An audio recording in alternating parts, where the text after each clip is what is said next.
This month's Where Did the Road Go is sponsored by Allison Cook, Super Inframan, Stephen St. George, and Lindsay Trebet.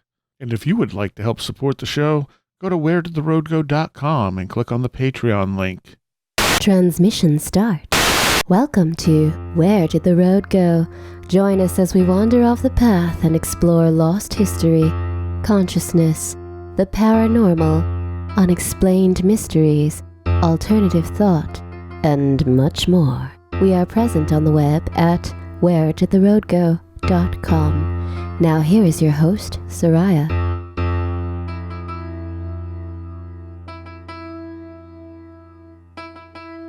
Welcome to this edition of Where Did the Road Go? And tonight I have with me Tamra Lucid. Hey, Tamra. Hi. And I have known you since the mid-90s. Yeah. And you've just written a book called Making the Ordinary Extraordinary, My 7 Years in Occult, Los Angeles with Manly Palmer Hall. I totally didn't say that right, but and I had no idea. I think I met you after all this happened, because this is before you started your band Lucid Nation, which is how I met you. Yes. And we were also talking about how this is the first time we've actually talked. I mean, we've talked online plenty over the years, but never actually like in a vocal manner. Voice to voice. And you're out in LA. Mm-hmm. And so when did this stuff with Manly happen? This was, I guess, the early 80s. Okay. So, yeah. And were you already interested in like the occult, the paranormal, that type of stuff? A wee bit, yeah. Yeah, that had always, been a river that ran through, but more like a trickle, not a river. Gotcha. So what interested you about that type of stuff, though? Oh, just about everything. It was just fascinating. First of all, I love history. Mm-hmm. And this was the history of people's spiritual journeys, which were even more interesting. Fascinating elements. I was always interested in astrology. I was always interested in mythology. The relationship between humans and nature, whether it was the earth itself or the animals that populate it, and just a slight bent towards a more mystical relationship to the world. The interconnectedness of everything. Apparently words are hard tonight. Interconnectedness. And so you were with your now husband at the time. Uh-huh. And you found Manly P. Hall's 1936 edition of an encyclopedic outline of Masonic, Hermetic, Kabbalistic, and Rosicrucian symbolism, or symbolical philosophy, being an interpretation of the sacred teachings concealed within the rituals, allegories, and mysteries of all ages. Quite a title, ain't it? Or the big book. Just call it the big book. A lot of people call it just simply the secret teachings of all ages. And then you start adding on to it. But a lot of people just called it the big book. Yeah. Because it's easier. But this thing was a giant encyclopedia of everything mystical, everything occult, everything about self-transformation, the mysteries of the spiritual journey of a human. So, fascinating read. And you bought it at that point, right? Yeah, we put it on layaway because we couldn't afford it. But we eventually got it. And then, every night we would sit there and read a chapter and basically have our minds blown with all this information. And it was phenomenal. And a lot of the people that we were friends with at the time would say, "Oh, you got the big book. Oh, it's great, isn't it?" It's like, I love that book. Everybody seemed to have a copy of that book and know who Manly Hall was. Finally, the one woman who told us he was alive was, we were saying, "We found this book. We're geniuses, and we're figuring stuff out. It's amazing." And she was like, "Well, he gives lectures every Sunday down in Los Feliz, right?" No. Oh, great. Yeah, you can go see him, right? It's this Sunday. Go ahead and go see him. He's great. He gives great lectures. All my girlfriends loved him. And by that time, he was what, in his 80s? Yeah. Yeah. Yeah. Which is impressive that he was giving lectures every week. It was stunning. His ability to just calmly sit in his big chair in that auditorium and just start going. And he went for 90 minutes. Most of the time, it was flawless. There was no ums, no stammers, no, oh my goodness, I can't remember that. Wow. It was brilliant.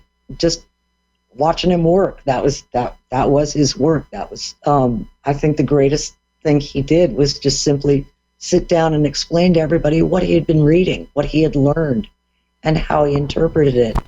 And it was really glorious. It was magnificent. But somebody doing something that was a natural talent that he possessed, and throughout his entire life. I think I heard the last thing he recorded recently, and boy, he was still pretty good, and he was quickly declining. Right. And still there when he did that. Huh, all right. So you just went out to one of his lectures? Yeah. We drove down there one Sunday, and it's a gorgeous Sunday, Los Feliz, and just the people there. It was amazing being around all the people that had all congregated to hear this particular lecture, and plus seeing PRS the first time, it was so fascinating.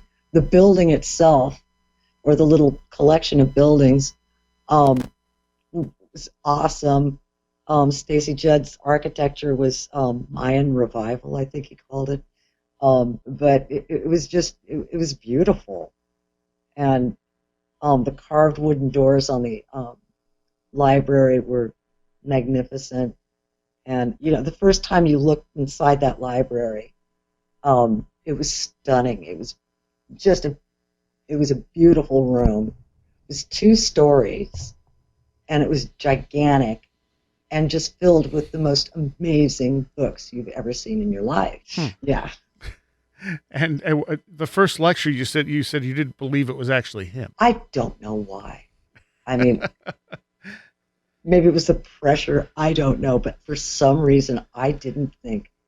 It's also the first time I saw Arthur Johnson, who was the guitar player, our friend Arthur, who he played with Lena Horne, he played with Streisand, Tim Buckley, all these amazing people. But he was also his sound engineer. And so he'd always be up there. He was up there. He had a cigarette hanging out of his mouth, the side of his mouth, and a shirt that said, "Leave me alone."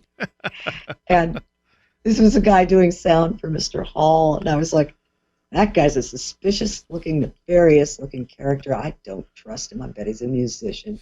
And he was. Ended up being friends with us, too, and encouraging us to be musicians. Yeah, at the time, neither of you were musicians, right? Ronnie was. I was. Ronnie not. was. That's right. Yeah, and so we watched this, and I don't, like I said, I don't know why, but I was convinced that was not Mr. Hall. But I thought he was really good, and if Mr. Hall was half as good as this guy, he must be something, Ronnie looked at me. It was such a nonplussed look, like, what? No, that was him. Oh, okay. I like him. I like him. He's an amazing speaker. Did you hear everything he said? Did he say something exactly to you the way he seemed to say to me? Yep. Whoa. Okay. That was weird, because it was as if, for me, it was as if he plucked something right out of my brain that I saw right before I went into the lecture, which was I was noticing little flowers, little weeds growing out of the cracks in the sidewalk.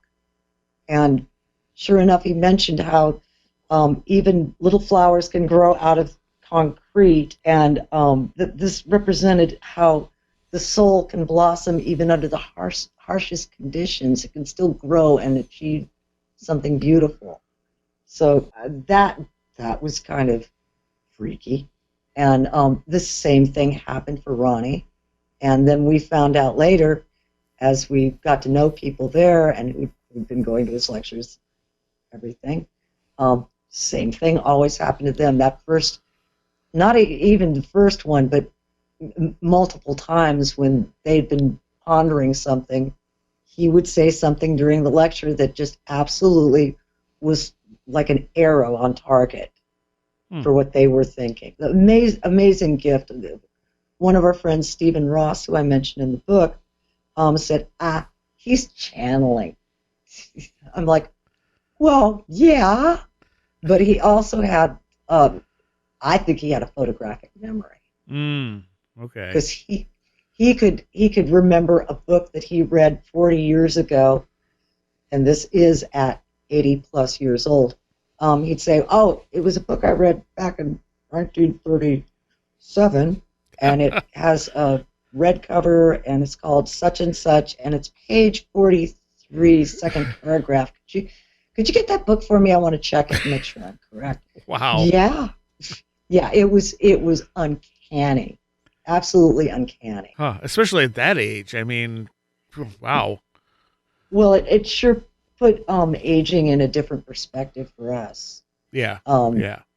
And just is that a myth that we've been conditioned to believe? Because when you hang around a man like that, yeah, your perspective is definitely changed. I've often wondered if we didn't keep track of age, if we would all age at different rates. Yeah, probably. There's a conditioning. Yeah. There's things that people say repeatedly. Oh, well, once you hit this age, this happens. Right. That's not necessarily true. Everyone is an individual. Let's start there. You can't. There are certain traits and stuff, and then again, not necessarily. Yeah. So leaving options open, and especially since it's always some sort of a negative thing too. Oh yeah, absolutely. Stop convincing yourself of something bad that's going to happen. Yes. You know? Yep. Because I do think we create part of our reality, and when you focus on these bad things are going to happen. Yeah. Guess what? Yeah. Then they do. See, I was right. Well, yeah. Or did you create the environment, starting with your mentality, to make it happen? Yeah. Yeah. And that's consciousness. What are you feeding yourself? What are you feeding your brain? And what are you cultivating in your internal life? That's something that Mr. Hall is always referencing back to is what are you cultivating mentally? Mm-hmm. And also that the trans-channel jock that I mentioned in the book, he would say, your mind and what you feed it is a great contributor to how you experience the experience on this plane. Yeah. And if you have a little control over it, you might have a lot more control over your life experience. But it's work, and it's a discipline. Yeah. And we live in a culture that's very ageist. Oh, yes. Absolutely.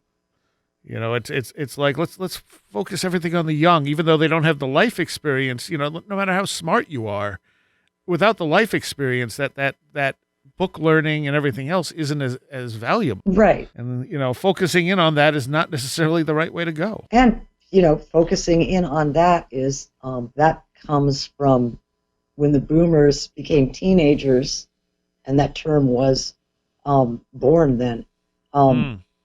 This is advertising. This is corporations trying to sell products, so we'll sell to the large population. We're going to focus on them, so that's part of it. I mean, of course, there's more. So how did you end up meeting Manly? Well, we volunteered after we saw him lecture, and I was hopelessly too qualified, and they were just delighted with all my skills because I'd worked at a bank and stuff, and I had business machines and typing skills and filing skills and all the secretarial skills, and they were like, "Ooh, we like you as a volunteer." And Ronnie, however, was sort of like, "Well, I don't have any of those skills," and but during the process of the interview, Christine, the woman who was conducting the interview, mentioned languages.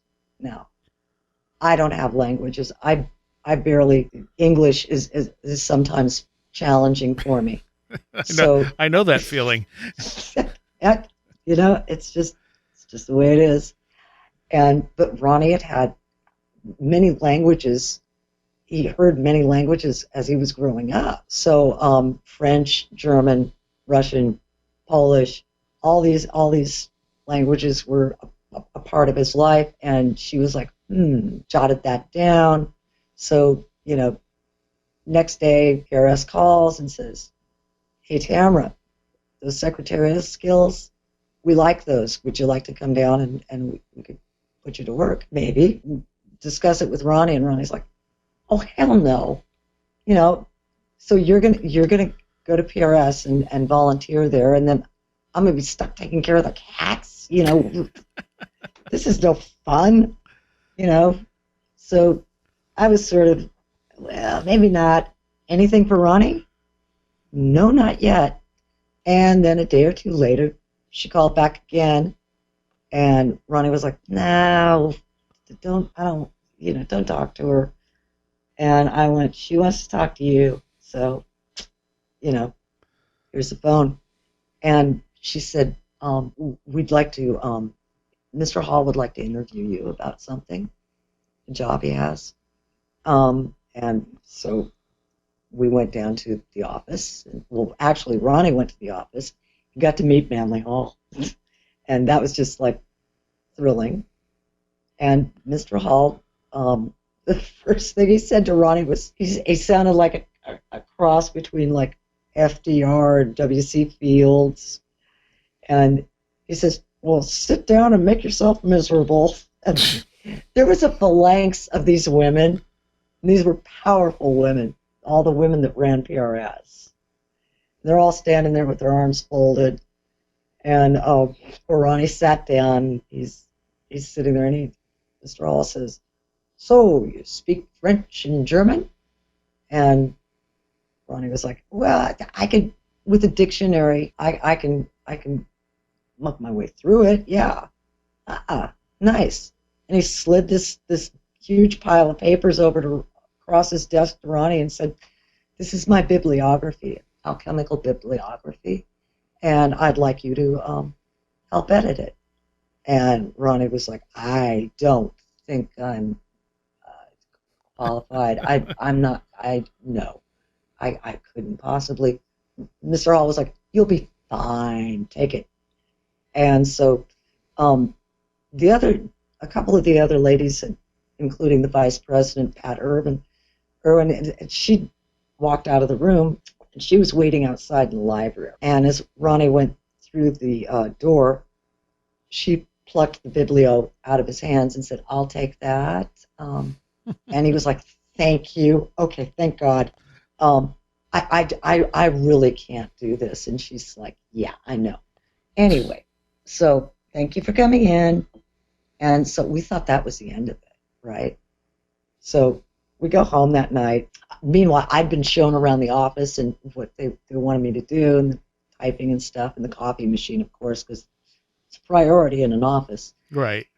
And so we were just sitting there laughing about, "Oh my God, I got to meet Mr. Hall," and the phone rings. And it's Edith, who is Mr. Hall's secretary. And she says, "Ronnie, Mr. Hall's office, 9 a.m. sharp." And that was that, tomorrow. And so we were like, "Okay, you've got another appointment to meet Mr. Hall. All right." And once again, Ronnie sat down. This time the office was just Edith and Mr. Hall. And Ronnie sat down and he slid the galley back over. It was mysteriously back on his desk, slid it back over and said, now, young man, I want you to work on this. From now on, you work for me. You take instructions only from me. And if anybody tries to take this away from you, you tell me. Good luck. Now go get busy. So Ronnie walks out of there. He's practically dazed. He's like, I'm working on an alchemical bibliography. We need to go and get some dictionaries. I'm going to need Latin, and we're also going to need some books on alchemy because I don't know anything about alchemy. So that was the introduction to starting work at PRS, and I was kind of happy. I didn't like doing the secretarial style stuff and the office work. I was never into it, but I was okay with kind of doing it there because it was different. It was Mr. Hall. I liked him. Mm-hmm. Ronnie is getting the chance of a lifetime. I was like, I was taking Mr. Hall's side. You'll be fine. You're a smart guy. You can do it. Poor thing. Yeah, that's how we started working there. And PRS, what does that stand for? Philosophical Research Society. Also philosophy, religion, and science. Oh, that's interesting. Cute, isn't it? How long had that been a thing? How long had it been there? Yeah. I think 30. I say it exactly what it was in the book, but I think it was like the 30s. Okay. They might have broke ground on the building of it. Did Manley start it? Yeah. Okay. He had patrons, wealthy oil heiresses and rather well-to-do people who had it's classic, they were wealthy and they wanted to, fund the arts, and so he would have patrons and contributors that would give him money to do PRS, and that's how he did it. He wasn't a wealthy person himself, per se. The patrons wanted him to continue his work. They thought his work was valuable. Good call. Nice investment. And they always sustained him. Well, that's kind of awesome. And he only charged $1 a head for his lectures the whole time. Really? Yeah, so as far as, I don't know, maybe in the beginning it was 50 cents, who knows. But he only charged $1 for people to attend his lectures. And then there'd be refreshments afterwards. So it's kind of convivial. So it's kind of a social club on top of being this metaphysical sort of lecture place. Mm-hmm. Yeah. So what else did the two of you end up doing for Manley? So as time progressed, and Mr. Hall got to know Ronnie, and eventually Edith was like I would come into her office, and I would like listen to the conversations Ronnie was having with Mr. Hall, because she always had her door open, keep an eye on Mr. Hall, and she was that kind of secretary. She was aces, and so I'd come in and listen. So I'd hear him talking about what he was working on in the book and the biblio, and also Ronnie could then ask him questions about stuff he was reading on his own, and Mr. Hall would guide him to books and things like that. So it was really fun. So one day she decided it was time for me to meet Mr. Hall, and she's like this grand mom, stage mother almost.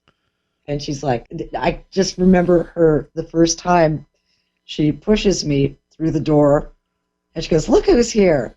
And then we spent 5 minutes of Mr. Hall trying to get my name right. And it was freaking hilarious. And she's like holding me by my shoulders because she's bracing me because she knows I'm scared because it's Mr. Hall. And she's like, it's Tamra, like camera. He's like, Tanya. And she's like, I'm like, Tamra. And Ronnie's like, Tamra, Tanya. And it ended up being Tanya a lot. Yeah.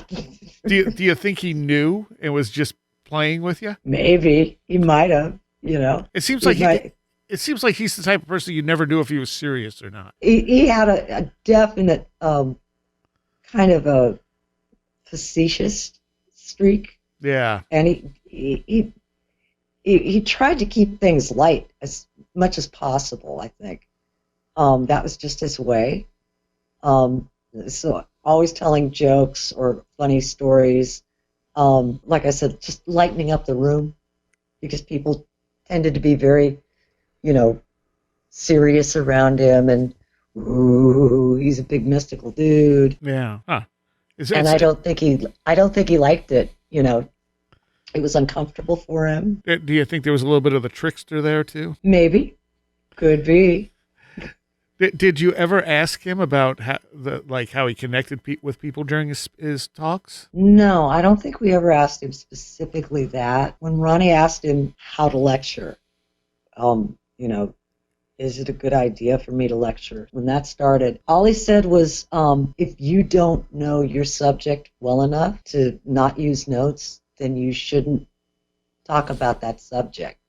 So in other words, you know your subject inside and out to the best of your ability. Right. If you do, then there's no problem. You can talk about it. Yeah, and that's really, and basically all he would respond, I think, and conduct his lectures based on what he was reading and what was occurring around him. So he would spark off of that. Okay. What people would bring to him, as it were, when he'd meet people, when he'd have consultations and discussions with people during that week.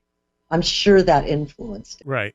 But I'm wondering how he was able to connect with what you were thinking, what other people were thinking. If it was if he was channeling, if it was some kind of psychic ability, was it something like mesmerists use, something like that? I think it's really it's that people describe it as I'm hooking up with the higher consciousness. Yeah. For him, he would probably describe it as a really highly tuned meditative state. When you're in a highly tuned meditative state, it does seem like you're psychic. Maybe you're reading the room on a deeper level with a higher frequency. You are going to pick up thoughts and phrases that people are projecting. That's basic sensitivity. That's basic psychic sensitivity. Everybody has it. That's the funny thing. Everybody thinks it is to degrees.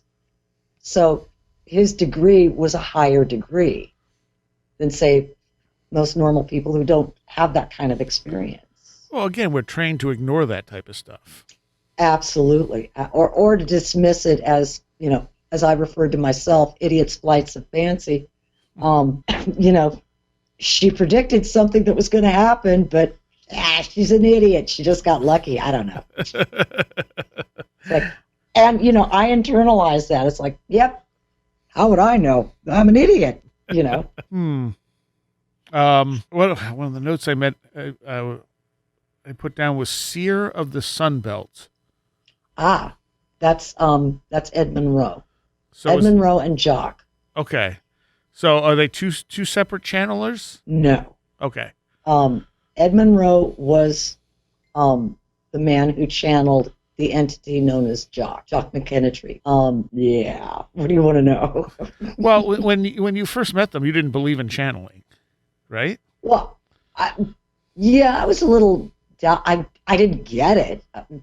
Partly. It's like I'd read. I knew about Edgar Cayce, so I had a reference point. Okay, so this guy falls asleep, and another guy talks through him. Okay. Right. And then I think I hadn't seen the Kardec book yet. I hadn't seen the Spirits book yet. So, I'm like, okay, it's psychic. So this is a whole different thing. I've read the case. I've seen read and seen some of the Cayce stuff, and I get it. But, you know, we asked Mr. Hall if he thought it was okay, that kind of stuff. And he was like, I tend not to like this because first of all, there's so much, there are so many crooks taking advantage of people, especially people in grief. Yeah. And it can be bad for the psychic, and it can be bad for the clients of the psychic. So I prefer not to dabble in that kind of stuff. And he was really rather neutral. He was friends with Edgar Cayce's son. Mm-hmm. And basically what happened is Stephen Ross, who I describe in the book, who was also at PRS, a volunteer, and he was collecting all kinds of documentation for his own work. We met him over the Xerox machine. He was like, you know, hey, you guys like Edgar Cayce? Yeah, it's interesting. Hey, would you like a psychic reading? You know, now it didn't quite pan out like that. I'm paraphrasing. Right. Yeah. But he was like, we were like, yeah, well, we're not sure we really believe in that, and you know, most of them are frauds anyway. So, bleh. And he was like, tell you what, how about you don't have to meet him or anything. You just sit for 15 minutes in a designated place. You'll get a cassette tape in the mail a week later. Okay. And he's going to do what? He's going to tell you a lot about yourself. Okay. You know. Now, Stephen didn't know us, and we knew Ed and Jock didn't know us. And so we were like, okay, let's do it. And got 2 cassette tapes in the mail, 2 separate readings, and they were stunning. They were literally, as far, let's see, he would do a generalized, here's a health reading, here's a past life reading, and here's a general things you need to know in your life reading. So three different aspects in one 90-minute tape, and it was amazing. He knew us better than we knew ourselves at certain points. In fact, the relationship lasted for over 10 years, about 10 years. And we are going to do a book with Stephen Ross now about that experience. Oh, cool. We're getting ready to start it. Yeah. And yeah, it was, talk about something extraordinary. That was definitely an extraordinary experience. Well, it kept me in conversation with both of those guys for 10 years. So that kind of says it all right there. You know, did you believe that's what was happening? I don't believe it's what happened. I know what happened. I experienced it. And it was completely legit and just mind-boggling. And how did the being that he was channeling, how did he describe himself? Who? Which one? I'm confused. The entity? Yeah, the entity. So the entity was named what? Jock McKinnitree. Okay. He used that personality. He said because that is what he was most comfortable with. It's the most relatable. Okay. And I just don't know where to go from here. What did he say about like his past? Was he previously incarnated? I don't remember what it said in the book. Yes. He was a regimental doctor in or he was a doctor in a Scottish, I think the Black Watch, in 18 something, and he knew Ed in that life. Okay. And so they had a relationship back then, and he was here to kind of help Ed based on that relationship with him. So their lives interconnected, and this was part of a process for them, those two, to work out, and that's why they were doing this particular. Poor Ed.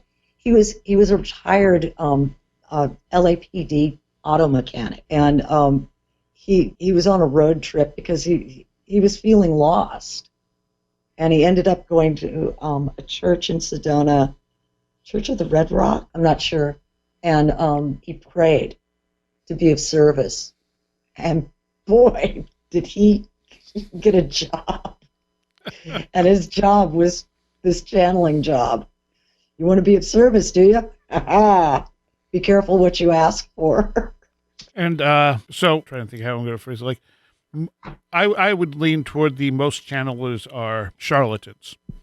Yeah. Like most stuff I see, the only stuff that's ever been severely convincing to me was the Seth material and Edgar Cayce. I always forget about Edgar Cayce because it was a different style of channeling. Uh-huh. So it's interesting that you've encountered someone else that kind of seems to be legitimate. I think it was fabulously unique. It was a gift, and I haven't seen anything since that relationship with them that even compares. Yeah.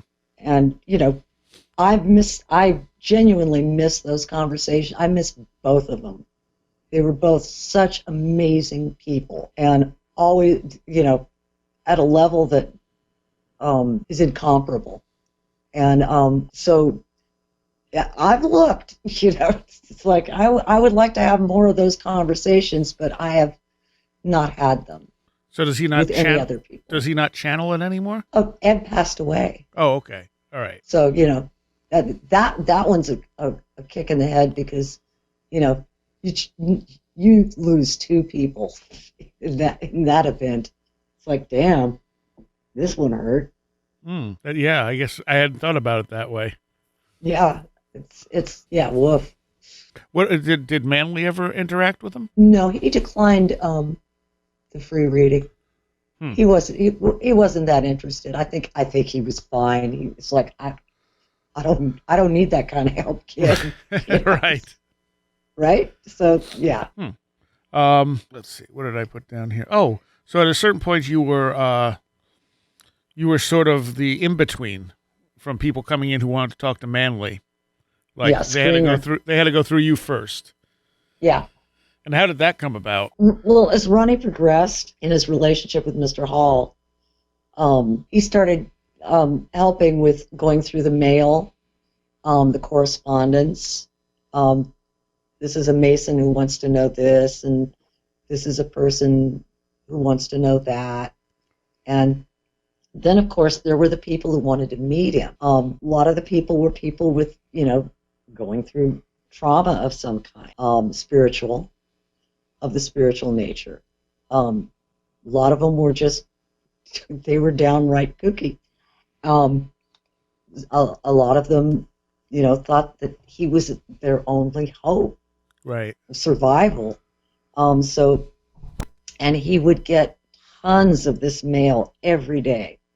So Ronnie was incorporated into helping with that and going through it and, finding the ones that, okay, this one needs this help and this one needs that help and this one just needs a letter and all that stuff that comes from a figure like Mr. Hall, And but a lot of times they wanted a personal meeting, and he wanted someone to go and see if this person was, okay to have a meeting with. Right. If it was just simply a hustler or somebody with a weird idea that, Mr. Hall's money could help, or they just wanted their secret teachings autographed, one of those. Right. It was very sweet, and he always tried to do. And even Elvis sent Priscilla and the hairdresser to go get a copy signed. Wow. So what happened was, so Ronnie would go to these, he'd go meet people who wanted to have a personal meeting. And but when he started sending Ronnie on those missions in particular, he looked over at me and pointed and said, "Take her with you. I want you to," and then he looked at me and he said, "I want you to tell me what you see." And I was like, all right, now I got a cool job at PRS. I'm going to screen these people. And, I took it very seriously. I was like, nobody's going to waste Mr. Hall's time. We don't know how long he's got to be here. So I was basically, I got to be screener, and eventually I became screener number one. He was, Ronnie would come in and say, I don't know, he's got a kind of curious ideas, and they're kind of interesting, and seems like an okay fellow. And I'd say things like, I wouldn't let that guy feed my cat. Okay, just forget it. He's no good. He's no good. Usually I managed to make Mr. Hall laugh with my colloquialisms about and dress downs of these people, but a lot of them you'd say they're really nice. They want an autographed book, and they want to ask you about a dream they had. You'd be like, all right. I got nothing scheduled on Thursday. Let's do it. I liked your description of what was it? The light and love people with the looming shadows over them. Oh yeah. It's just sometimes that happens, Eddie, every day. You meet somebody and they're full of positive everything, and you're like, you know what I'm positive about?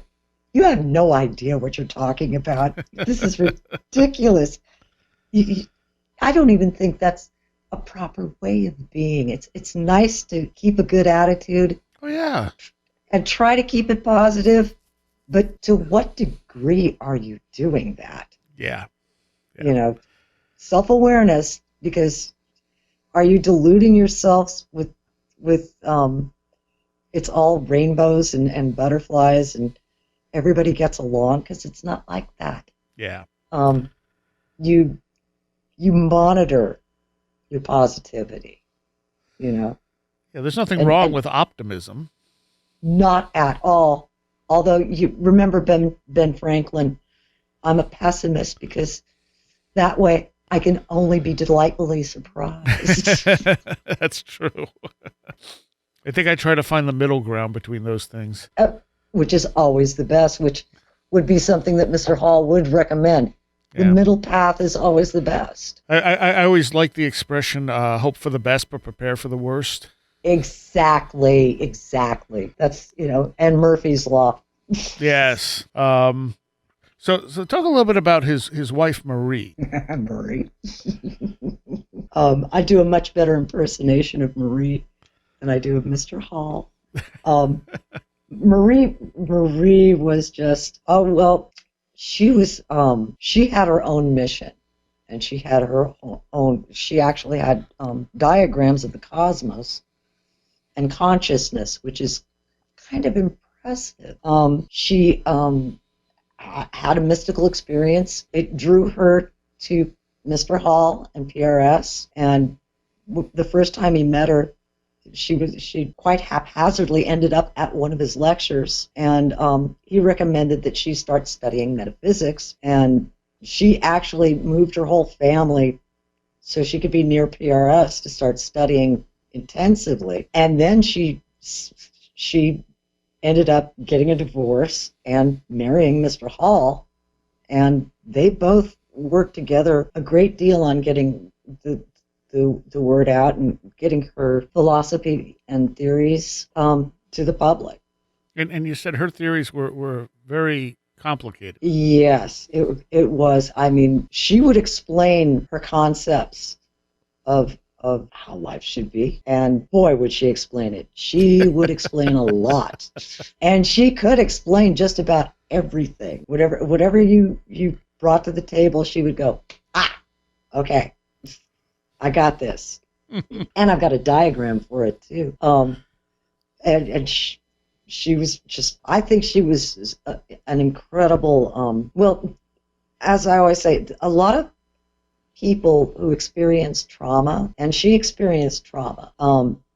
These things I did not know until after the fact. But I think she was speaking in a symbolical language, which most enlightened experiences are. Yeah. How do you explain a mystical experience? Well, Marie made a very good effort to do that. Well, you feel the higher self speaks in symbols, not language. Right. Well, but she had diagrams for it. Okay, diagrams for consciousness, literally. And to try and explain that is tough. Now, we once asked Mr. Hall, without Marie in the room, what he really thought of her work and her ideas. And he said, I think she will be remembered as one of those great Christian mystics like Jacob Boehme. But it's so advanced. She had difficulty expressing it, also because it was trauma-based. She had never sorted out the trauma from the mystical experience, and the putting it in an order that was, now, for a regular person like me, highly intellectual, so deep and so profound and so amazing. It would go right over my head most of the time. And she would look at me and laugh and go, oh, you get it down to your DNA. You don't need to understand the words. You've got it. And I'd be like, my head hurts. And Ronnie could follow her. He could literally follow it. And I was very impressed. So was Mr. Hall. I was like, all right. And so was Marie. But boy, if Mr. Hall once made the mistake of doing a lecture on her work, and Ronnie and I got to sit next to Marie while Mr. Hall gave this lecture, and she was a menace. She was the worst heckler in the world. And just nothing he said was right. Oh my God, no. And of course, nobody in the audience knew it was her work he was discussing, and she was being a menace for the audience. Why didn't she do the lecture? Oh, because she got too excited. And she did. She'd go off on different tangents. Little tangents and rivulets of the basic concept that she was trying to get across, and of course it turned into a mess. Gotcha. So yeah, but that is also the problem with, if you're coming out of trauma and you're trying to explain now a super mystical experience, and you don't have those two things put in their proper place mentally, it's going to be a mishmash, and it's gonna sound not very smart, right? In a way, right? It's going to sound like you're ranting. Exactly.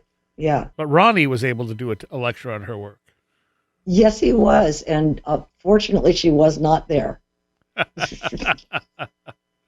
But I think she did hear the tape, and she liked that. Good. And she was like, "You see, Papa, he gets it." One of those things. But go ahead. What was her concept of the Space Mother? The Space Mother was the God behind God, the God. And she was so compassionate, so caring, so loving, that she allowed the other gods to forget her, where they came from, in order that they could evolve and become perfect, like the Space Mother.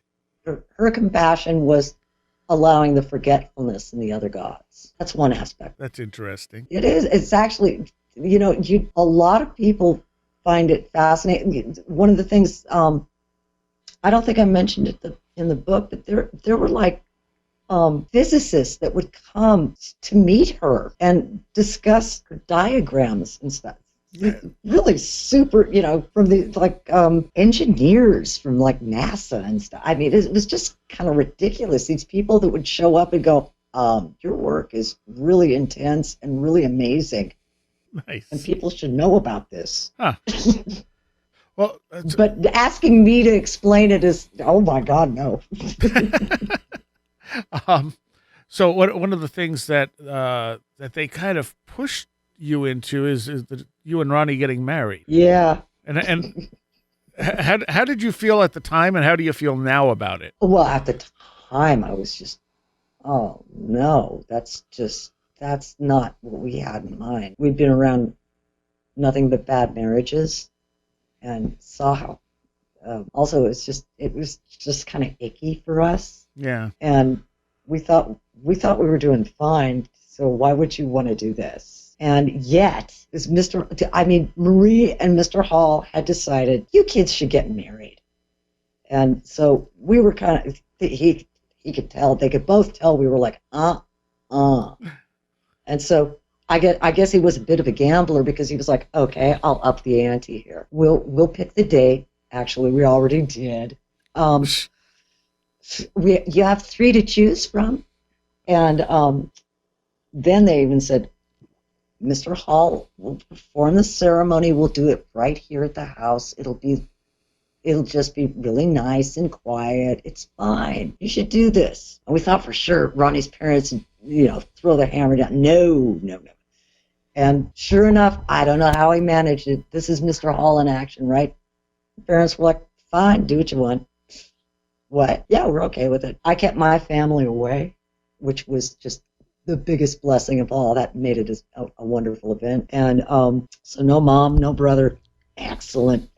And yeah, we just basically, our friends from PRS were there. And the only problem was that Marie had decided that our son should be in the 10th house of the chart. And Mr. Hall wanted it in the 11th. The 11th would be friendlier, more quiet, more bookish, let's say, which corresponded with our Saturns very nicely.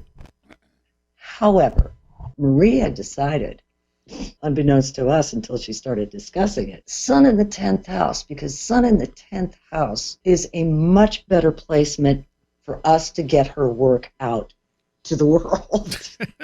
Which we were a little bit, now, hey, wait a minute. Right. Is this about love or about your work? Wait a minute.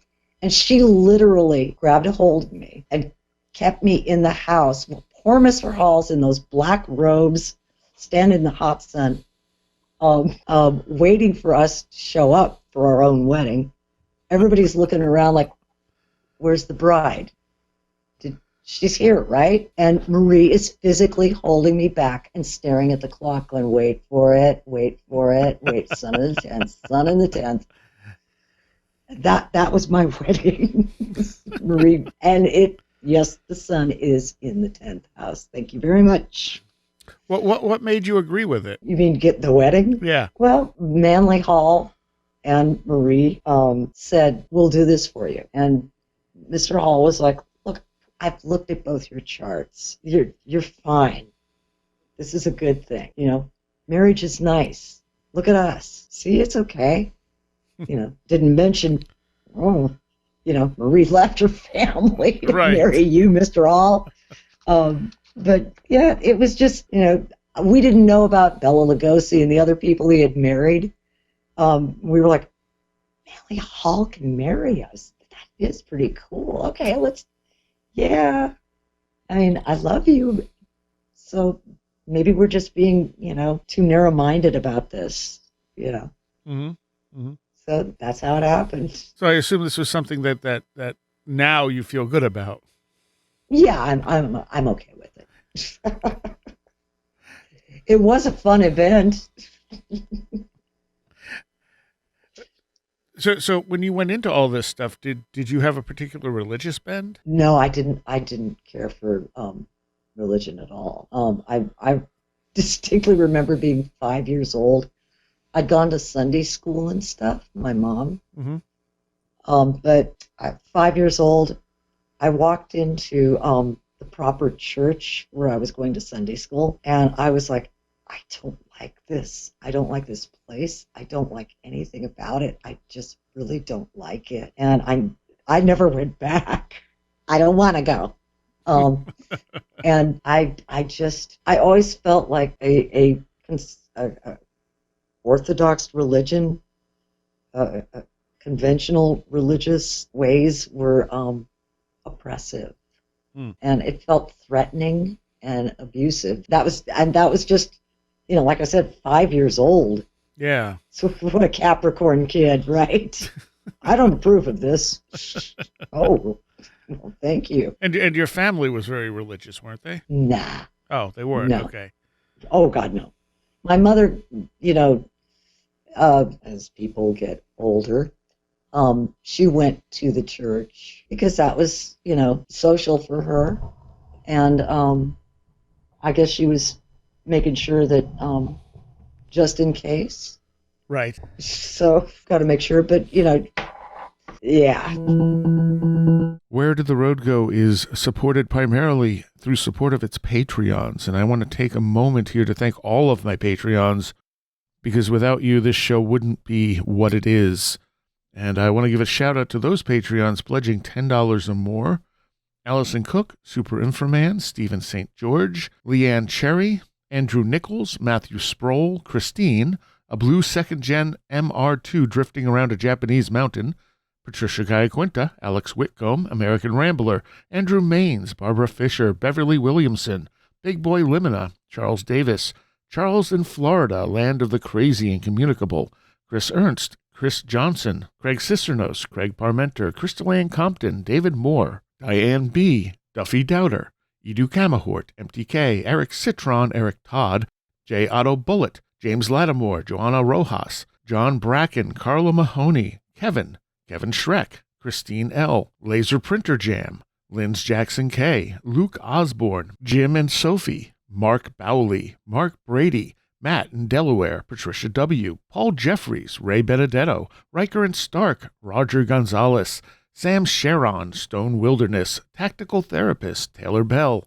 36 Dingo, Thunderboy, Timothy Castaneda, Tyler Glimstead, Vincent Treewell, Walker, Will Gebhard, Will Powell, Ren Collier, Martinez Saint, Stephen D., and Amber Hall. Thank you all for your amazing support of Where Did the Road Go? And if you want to become a patron, you can do so at wheredidtheroadgo.com. Just click on the big Patreon link. It's only $3 a month. You get extra content all month long. And now back to the show. So how did everything with them with the Halls end? What? Oh, how did it end? Well, how did it end?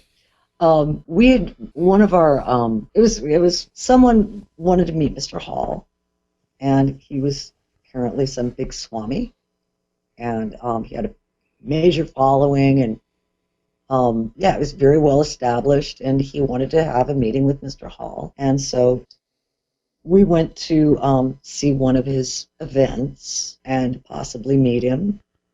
And as soon as we got to the event, it was like creepy.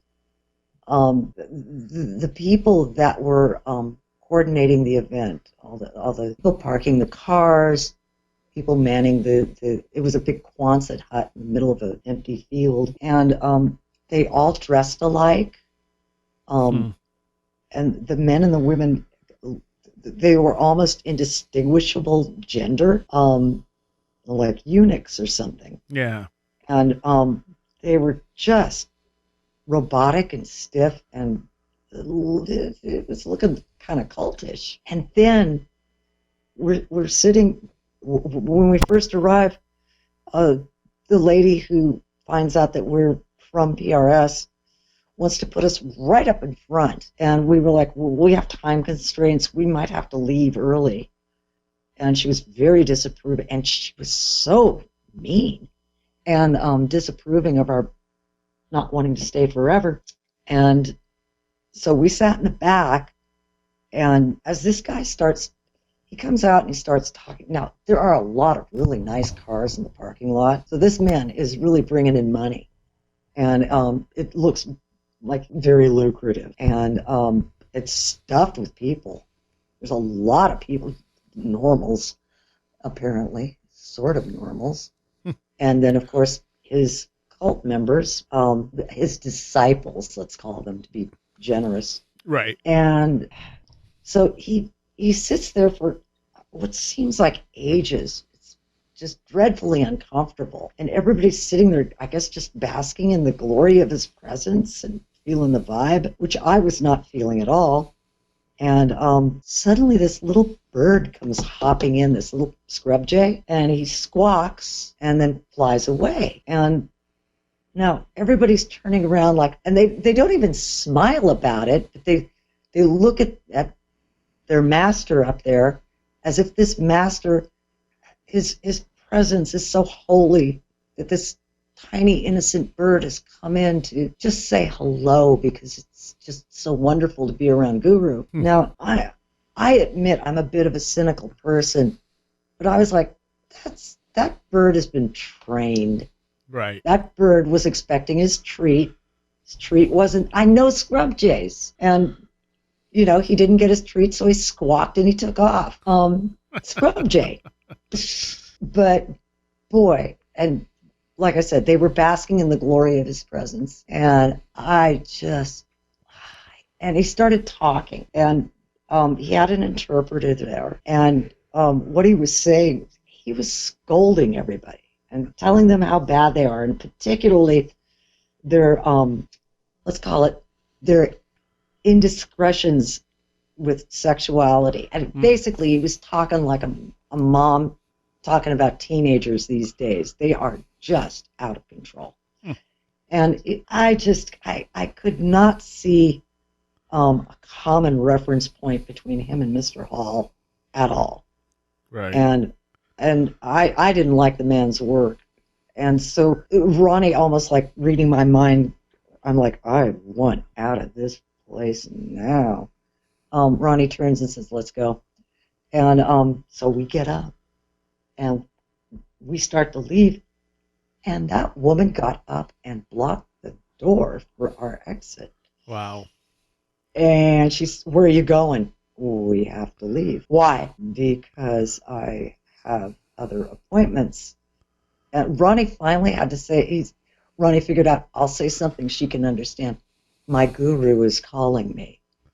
And she was like, and she still wasn't very pleased with us. She was mad. And he said, we'll try and return later. And she says, I hope so, for your sake. Wow. I was like, oh, hell no. And I mean, we were stunned on the way home. And I was just like, there ain't no way that guy is going to get around Mr. Hall. No. So that was the story. That was the beginning of the end, actually. Because the next thing we heard about the guru was that one of his disciples or fans wanted to meet Mr. Hall. Mm-hmm. And we were like, okay. I don't blame him. You know, when we came back and told Mr. Hall about the situation that had occurred, Ronnie was like, well, you know, he's got a big following, and they look pretty well-to-do. I mean, none of the cars at PRS ever looked as nice as that parking lot there. I mean, boy, they were some nice cars. So these are people who, you know, they're people with money. They want to spend it to buy books. You know, they'll pay their dollar for the lecture. You know, maybe they'll be donors. Who knows? And if they like this guy, God, they'll love Mr. Hall. And Mr. Hall was like, okay. And the whole time I was just shaking my head, no. And finally he stopped Ronnie, what'd you see? I went, first of all, you did this thing with this blue jay. And when I described the blue jay thing, Mr. Hall rolled his eyes like the old scrub jay trick. Okay, I got it. And I said, seriously, I did not like those people. They acted like robots. It was spooky. Very uncomfortable. Well, fast forward, here we go. So somebody wants to jump ship and join the PRS group. And he wants to meet Mr. Hall. So why don't you guys, he's going to be at the library, you'll meet him there. And we meet him. And it was like the library was darker, and it was dark. And he was sitting under one spotlight. And I mean, this guy, he was putting on a performance like you wouldn't believe. And he was creepy. And it was so uncomfortable and so stiff and so icky. And he was the ickiest thing of all. And Ronnie and him had this dueling platitudes thing going on. And so got up, said, well, nice to meet you. And I mean, I shook his hand, and he drew back like I contaminated him. I'm like, wow, you are a fun fellow. Okay, well, I don't like you either, so at least we're on the same page, you know. Smiled and got the hell away from him. I'm sorry I cussed. That's okay. Hell's fine. Okay, yeah, because I had a bad feeling. And we stood outside there, and I remember there were clouds, and I was just, Ronnie, I I don't like that guy. He gives me the creeps. I think Ronnie said he gives me the creeps, and I'm like, yeah, at least. And so we said that's a pass. That's a hard no on this guy. Nah, he don't need to see you really anyway. He wants to volunteer, but I would not. I was like, I was pretty strong about I don't like him. I think there's something wrong there. No. And then we saw him again, and he was talking with Edith, and he was all chummy, and I was like, what's going on? Oh, well, he's been getting really friendly with the Halls, and Mr. Hall's trying to help him with something, and blah blah blah. Well, again, I spoke to Mr. Hall and said, I really don't trust this guy. He's not nice. Okay. I think he's up to no good. Do you have any proof? No. So the third time, I might be jumbling this up a bit. Right. Well, it was a long time ago. Yeah, and so he left and actually went to Hawaii and started a birthing center in Hawaii. Have your baby with the dolphins. Oh. We thought, and we thought, okay, well, he's off on his tangent, and so he came back from the birthing center, and now he was really chummy with the Halls, and I saw him again there at PRS, and I basically said, I need a meeting with Mr. Hall, and when I went to that meeting, I was, just basically gonna say, I warned you about that guy, you got to stay away from him. And for some reason, I just went into a complete meltdown. And it was awful. I couldn't stop it. And I finally blurted out, I think he's going to kill you. And Mr. Hall had had enough. Mr. Hall didn't like super emotional outbreaks and stuff like that. And I'd always been so, matter of fact and calm. And I'd laugh a lot and try and keep things light the same way he did, but I just completely lost it about this situation, and blurting out something like that to Mr. Hall. I remember I was standing next to Ronnie, and Ronnie was just like, "Oh my God, what's wrong?" And I looked over and I saw Edith standing there, like, "Oh my God, she's nuts!" And it was I knew I'd just gotten fired. He didn't have to say a word, and I lost my job. I just left going, I don't know what happened, but I couldn't help but say that. Yeah. And I felt so bad. I felt like I'd ruined the relationship with Ronnie, and so that's how it ended at PRS for us. And yeah. And this guy basically took over there, didn't he? Yes, he did. He insinuated himself into every aspect of Mr. Hall's life. He got Marie's work. Of course, he got Marie's work. He was going to put her on computers and let her connect to the world and all that other stuff, which was. And this was what, early 90s? No, this was still in the 80s. Oh, okay. This was like, yeah. So yes, so we left. We kind of, I was persona non grata. I couldn't go back there once I did that. Which, honestly doesn't seem like you did anything necessarily wrong. No, I got emotional, got hysterical, as the fellas say, and I had no proof. Right. Certainly of murderous intentions. I did not have proof of that. Right. I just blew a fuse, maybe I was, I even, chalked it up to, what, I was projecting, I was jealous because, Mr. Hall had been telling us to leave, that we needed to go. And, he had said, I'm getting older, my flock is getting older. I'm here for them, I'm going to take as many of them home as I can. But you guys, you're too young to be here, and this thing is going to start falling apart. So he did know something. It wasn't going to end nicely. Yeah. And he was encouraging us to leave. So maybe I acted out like that to just make a break. Yeah. And that was the only way we would possibly really leave. Didn't want to, naturally. That was, a great place to be for us. It helped us tremendously. It healed us on so many levels. So, don't want to go. Yeah. And, but Ronnie was still doing work for them. Well, it diminished greatly. Okay. Yeah. And, so that was the last time you saw him, Mr. Yeah. Hall. I think I saw him one more time. We went to visit them at the house.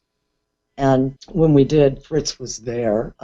No, yes. I think in the book you said Fritz was there. Yeah, he was. Not at first, but I think I'm confusing two different stories. One was Stephen Ross's. But when we arrived at the house, well, Mr. Hall had always told us you can always drop by anytime, door's always open, physical. And so we never took advantage of that except this one welfare check time. And when we did, Fritz was there, and he was like, they can't see you. No one can see you. Go. And Marie heard our voices and went, let them in. And he was so angry. So we had a nice, pleasant meeting with the Halls. Everything seemed okay. But when we left, I couldn't help notice that he was watching us from the window. He looked like Norman Bates. And I never felt comfortable about him. And it was only, a few years later that we found out he'd passed away. Yeah. In Fritz's care. Yeah. Yeah. So we were talking off air about this, but do you think that Manley knew, like that he kind of let this happen? I think to a degree, yeah. It might have been that it may have started out very nice. Maybe even Fritz was really trying to do something good. Mm-hmm. But he did the classic separate from the herd and isolate. And it's awfully damn suspicious. Right. But Marie lived to be, what, 100? Yeah, she sure did. She ended up moving back in with her family. And besides doing some work with Victoria Jennings, God is Mother is the book she wrote based on Marie's work. She had nothing to do with. Well, I really would not know that much. We certainly weren't in touch with her. Yeah. But it was also Manley who pushed you guys in the direction of music. Yeah. Well, we kept Ronnie kept offering up ideas of maybe I should get a degree and come back and try and legitimize PRS, help to do that. No. Mr. Hall didn't want us to do anything like that. We were coming up with ideas. This went on for a long time, I think also us dragging our feet because he'd already told us, you guys got to go. Right. And so, yeah, but we got to know what to do. He can't kick us out yet until we have a direction to go. So, it took a long time for Ronnie to say, well, I came from music, maybe I should go back. That one he liked. Now, did he have any idea that I'd end up being part of that? No, I don't think so. Or maybe he did. He read the charts. Who knows? I don't know. But it end up with us starting a band, applying the alchemical and metaphysical principles to music. And that eventually became Lucid Nation. Yes, it did. And that's how I met you. And all of this happened before then. I had no clue. Well, it didn't. My life as a musician was not the metaphysical, as I didn't have anything to do. One didn't have anything to do with the other. Right. And I thought keeping them separated was a good thing. Plus, when you read the story of the book, the story, one of the arguments that I gave Arthur was, that was an epic fail on my part. Supposed to protect the guy, and I even called the guy a murderer, and he ended up seemingly to do that, and I couldn't do anything to stop it. Yeah. And I felt responsible on a level. So yeah. I was going to ask you something else, and I forgot what it was. We are almost out of time. However, I'd love it if you could stick around for a short Patreon segment. Okay. So this book was published when? Just last year, at the end of last year. Oh, okay. And it's Making the Ordinary Extraordinary, My 7 Years in Occult Los Angeles with Manly Palmer Hall. And you are Tamra Lucid. Yes. And where can people find stuff? This has been published through Inner Traditions. So that's available through them. So that's available everywhere. And if people want to find out more about you, you've had quite a career doing all kinds of different stuff, including music. Linktree is probably the best. Okay, and that's linked off your Facebook. Yes. So if people look you up on Facebook, I think you're probably the only Tamra Lucid. Probably. Who knows? They can find links to all your stuff, your Twitter, your Instagram, everything. Yes, And absolutely. Do you have a Bandcamp for Lucid Nation? Maybe. I don't even know anymore. All right. Well, thank you very much for taking some time to talk with me about this. I finally got to talk to you. You have been listening to Where Did the Road Go? This show is made possible in part from our Patreons, and we thank you and everyone listening for helping us continue this exploration of the strange. You can always find everything Where Did the Road Go related at www.wheredidtheroadgo.com. And thank you so much for your support.